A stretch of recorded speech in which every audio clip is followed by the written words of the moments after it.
Guys welcome to my YouTube channel English literature. आज के video के हम लोग का टॉपिक रहने वाला है our casuarina tree by Toru Dutt. तो चलिए वीडियो शुरू करते हैं। Our casuarina tree is one of the notable poem of Toru Dutt. Toru Dutt का वन ऑफ द नोटेबल प्रसिद्ध पोएम था casuarina tree. It was published in her collections of poem ancient ballad and legend of Hindustan in 1882। ये जो poem है published किया गया उनके poems के collection ancient ballad and legend of Hindustan में इन 1882 को। The tree is used as a symbolic representation of poets past memories. Poet के पुरानी यादों के रूप में, सिंबल के रूप में ट्री को यूज किया गया है, पुरानी पोएट के पुरानी यादों को रिप्रेजेंट करने के लिए। She wrote this poem when she was in abroad. वो इस पोएम को लिखी है जब वो अब्रॉड में थी। The poem is written in autobiographical tone. Poem को ऑटोबायोग्राफिकल टोन में लिखा गया है। Many critics compare Toru Dutt with John Keats. बहुत सारे क्रिटिक्स जो है टोरू दत्त को जॉन किट्स के साथ कंपेयर करते हैं because his style of writing is just as John Keats, क्योंकि जो उनका लिखने का स्टाइल है जो सेम लगभग जॉन किट्स की तरह होता है। And like John Keats she also died in his early age. और जॉन किट्स की तरह ही वो अपने अर्ली एज, युवावस्था में ही उनकी मृत्यु हो गई थी एट द एज ऑफ 21 के एज में, जबकि जॉन किट्स की मृत्यु 24-25 साल की उम्र में हुई थी, लेकिन जो टोरू दत्त की मृत्यु है 21 के एज में ही हो चुकी थी। The poem consist of 55 lines. The poem है टोटल 55 लाइन्स का पोएम है, मतलब पोएम काफी बड़ा है। डिवाइडेड इंटू 5 स्टांजाज, जो कि 5 स्टांजा में डिवाइडेड है। And there are 11 lines in each stanza, और प्रत्येक स्टांजा में 11 लाइन है। The first stanza of our casuarina tree का जो फर्स्ट स्टांजा है begins with the image of tree, जो कि ट्री के इमेज के साथ शुरू होता है। द पोएटेस सेज दैट, जिसमें पोएटेस कवित्री कहती है the tree is being wound by a creeper. Tree जो है ना, क्रीपर एक लताओं के द्वारा उंड जख्मी किया गया, लाइक ए पैथोन, जैसे कोई अजगर या कोई सांप खुद को लपेट के जख्मी कर देता है, उसी तरह ट्री को भी जख्मी किया गया लताओं के द्वारा। Its hold was too tight, इसका ये जो पेड़ को जकड़े हुए हैं बहुत टाइट से जकड़े हुए हैं।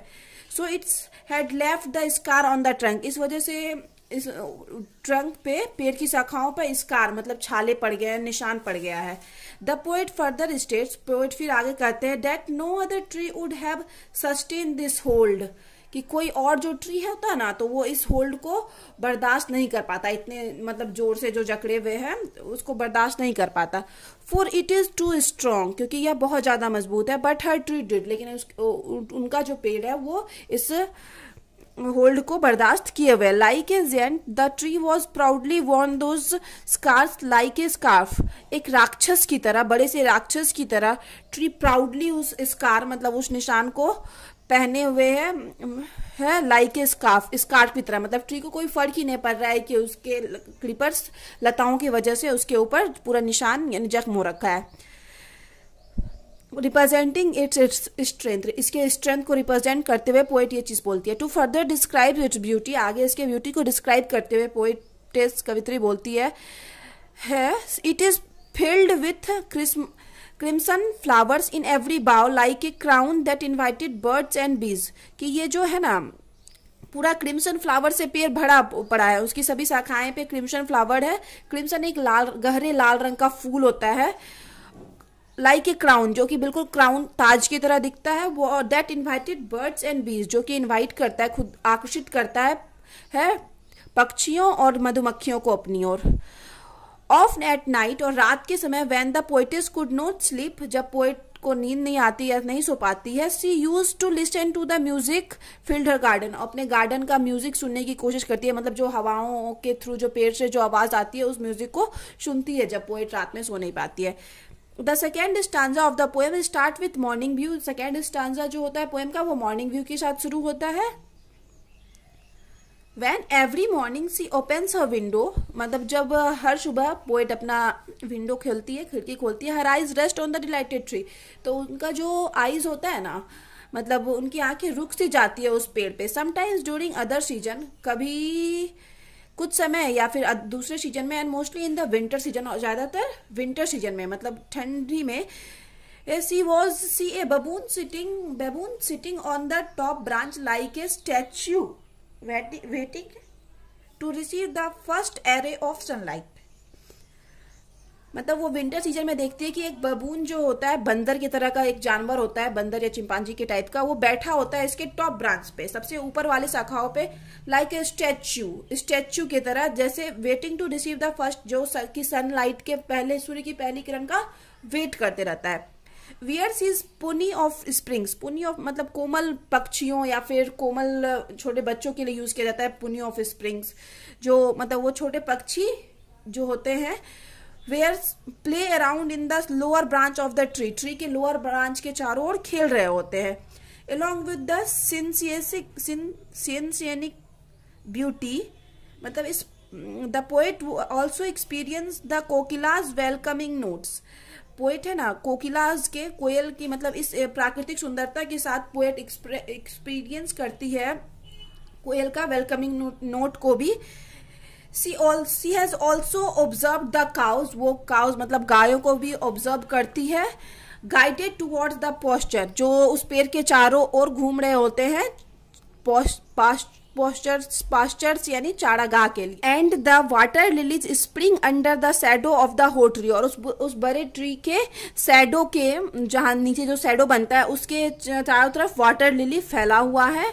लाइक गैथर स्नो, जैसे लगता है जैसे कोई बर्फ जमा है। इन द थर्ड स्टांजा, मतलब पोएम के थर्ड स्टांजा में, the poet comments on why the tree will remain dear to her always, poet बताती है कि क्यों उनको ट्री इतना प्रिय है। Beside the morning bliss, the tree remains her to the time she played with the siblings. सुबह के मतलब सुबह होते ही पोएट रिमेंस, मतलब पोएट याद करने लगती है अब है उस टाइम को, she played with the siblings, जब वो अपने सिबलिंग्स मतलब भाई बहन के साथ खेलती थी।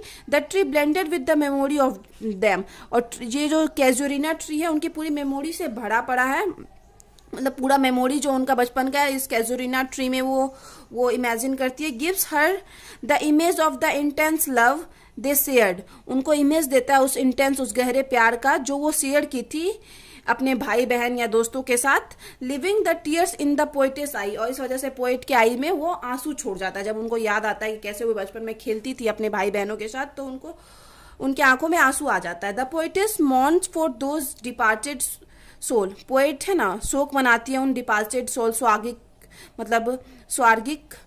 आत्माओं के लिए, क्योंकि अब उनके जो भाई बहन या दोस्त हैं उनकी मृत्यु हो चुकी है, वो अब उसके साथ नहीं है। Also imagine that the tree shares her loss which she hears as dirge like murmur resembling the waves breaking on a pebble beach.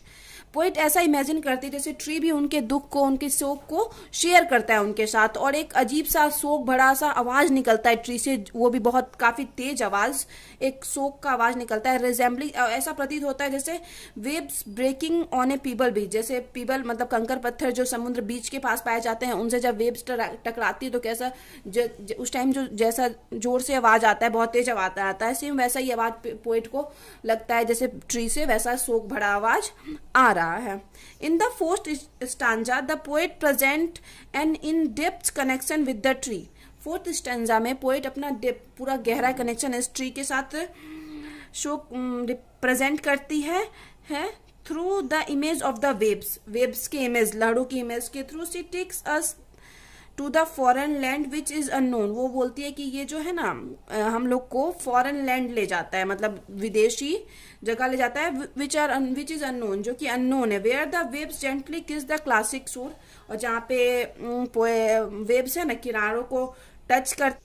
whenever this music of the waves touching the waves rises, और जब भी जो ये waves, लहरों का जो music है, लहरों से जो ध्वनि निकलती है, वेव्स टच करती है वेव्स को, तो वेव्स राइजेस, तो ये जो लहरें हैं और ज्यादा उठती है। It arouses the memory of the tree in front of the poetess eyes as she has seen in the youth, और ये पोएट के पुरानी यादों को ताजा करती है, पोएट की आंखों के सामने लाकर रख देती है, जो पोएट अपने मतलब यूथ टाइम में, युवावस्था में मतलब स्पेंड की हुई थी, उस पुरानी यादों को ताजा कर देती है ये लहरें।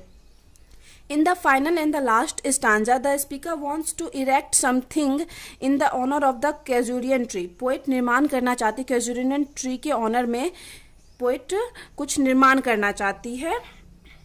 For those who are beloved, उनके लिए जो उनके beloved मतलब प्यारे थे, जिनके वो क्लोज थी, हुआ रेस्टिंग इन पीस, जो कि अब नहीं रहे हैं, लव्ड इट, जो इसको पसंद करे, ऐसा कुछ निर्माण करना चाहते हैं उस कैजुरिना ट्री के ऑनर में और अपने उन लोगों के लिए जो अब नहीं रहे हैं, जो उनको बहुत पसंद करे। She wants the trees to live long like those trees of Borrowdale. वो चाहती है कि बोरेंडेल, एक जगह जो इंग्लैंड में है, वहां की ट्री की तरह उनका पेड़ जो कैजुरिना ट्री है वो भी लंबे समय तक जीवित रहे। Making a reference of Wordsworth you tree, जो कि वर्ड्सवर्थ अपने पोएम में यूज किए हुए हैं यू ट्री के रेफरेंस में, यू ट्री के बदले में चाहती है। जैसे यू ट्री जो वर्ड्सवर्थ के पोएम में के थ्रू बहुत लंबे टाइम तक रहा है, अमर हो गया है, मतलब वर्ड्सवर्थ के पोएम के थ्रू, उसी तरह उनका जो कैजुरिना ट्री है वो भी अमर हो जाए, काफी लंबे टाइम तक रहे। Also she make an attempt to distinguish the tree to England from the casuarina tree, और ये भी चाहती है कि जो इंग्लैंड के पेड़ से, वहाँ के और भी पेड़ों से कैजुरिना ट्री को अलग करना चाहती है। Connecting to her varying emotion, क्योंकि ये उनके इमोशन से कनेक्ट है, अलग अलग भावनाओं से कनेक्ट है। The casuarina tree stands for the nostalgia, longing and memory where the trees of England reflect her isolation. Casuarina tree जो उनकी मेमोरी के लिए, मेमोरी को के लिए स्टैंड्स मतलब खड़ा है, where the trees of England reflect, और जो इंग्लैंड का, वही जो इंग्लैंड का ट्री है उनका आइसोलेशन को दर्शाता है, उनके अलगाव को दर्शाता है। The final line of the poem underscore the ideas of poem as a written memory. जो फाइनल लाइन है पोएम का, ये अंडरस्कोर मतलब रेखांकित करता है पोएम को एज ए रिटन, लिखित यादों के रूप में, लिखित रिटन मेमोरी के रूप। The poet seeks love to protect the tree and her poem from time ravages. Poet जो है अपने पोएम और ट्री दोनों को प्रोटेक्ट करना चाहता है टाइम के रिवेंज के साथ, कि टाइम बीतता जाए लेकिन उनका ट्री और जो उनका पोएम जो है ये आवर कैजुरिना ट्री वो हमेशा रहे।